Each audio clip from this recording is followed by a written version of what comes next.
बोलब चिन्ह के नाम तारा के अब बताओ अपन गाँव हो अपन जवार हो तो भाई भाई खातिर ना भाई का हो सब भाई खातिर ना भाई के नो देन बा केहू कहेला कि सिसई से चंदन चंचल हर जिला जवाल में जानेला तब भाई खातिर भाई ना भाई आज पटना से दौड़ल नहीं हर लोग खातिर ताकि हमारे घर के लोग बताओ बाद में का भैया सबे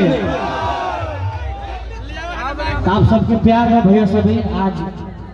हमारे बड़े भैया रईस मिश्रा भैया के अहो भाग्य इनका फोन गया मैं भैया का बात मान के आज आप सबके बीच आई जाइए आप सब हम चाहते हैं आप सब ताली बजा रही आप सब क्या बात है अभी माहौल क्या अभी क्या चली अभी हाँ अरे की पतिया नतिया पटना अरे की पतिया नतिया पटना कि देवर ढोरी चटना देवर कि घर में घटत घटना कि घरवा में घटत घटना कि देवर ढोरी चटना देवर गले कटना अभी आई बा हिमगंगे तेल सर दर्द बदन दर्द थकान के लिए सिर्फ आयुर्वेदिक दवा हिमगंगे तेल।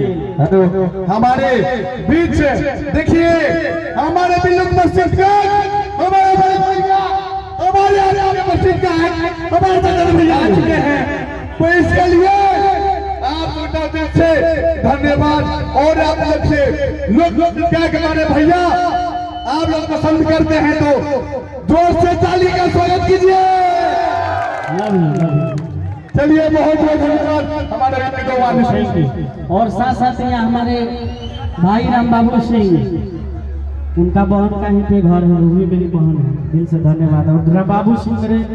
शुरू से मेरे भाई हैं और रामरानी सिंह विक्रम सिंह के घर जो कि राम बाबू सिंह भाई का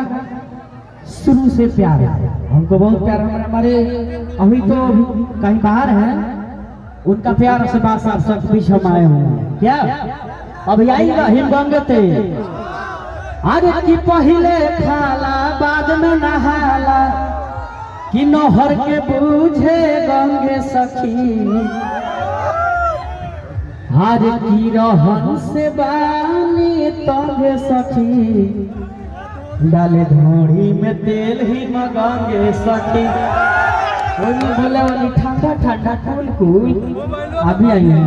थैंक यू राहुल भैया कौशल गण बनी का वो गाना पर डांस कोई गा दिया हो जे में आप कहिए वो में होगा क्या भैया चाहे होगा ये कि सैया के जोगावल की धनवा धुआ कइले बा अरे की खोदी ढोढ़ी के देवरा कुआं कइले बा कि भतारा बसल जके ना सिकबा कि भतारा बसल जके ना सिकबा कि देवरा ई ढोढ़ी के सिकबा एकरा बाद कुआं कइले बा तू अभी आ रहल बा भाई सबे पता बा कौन गाना कि भगवान के ऐसन दुआ भइल कि मलिकार के ऐसन दुआ भइल कि ढोढ़ी तोर कुआं भइल गोरी रे कि ढोढ़ी तोर कुआं भइल अरे कि देखी के मनवा जुआ भइल अरे की देखी के मनवा जुबा भइल कि ढोढ़ी तोरा कुआर गोरी रे दूसर का रहल बन कुआं पहले बाटे फिलहाल अभी हम के काका भगंगे तेल बना ली जसबे सिंह साउंड भरा दिया बहुत बढ़िया भाई से बाकी हिमगंगे तेल तनी बया दिया ट्रेंडिंग कर रहल बा थकान दर्द सर दर्द बदन दर्द एक ही दवा हिमगंगे तेल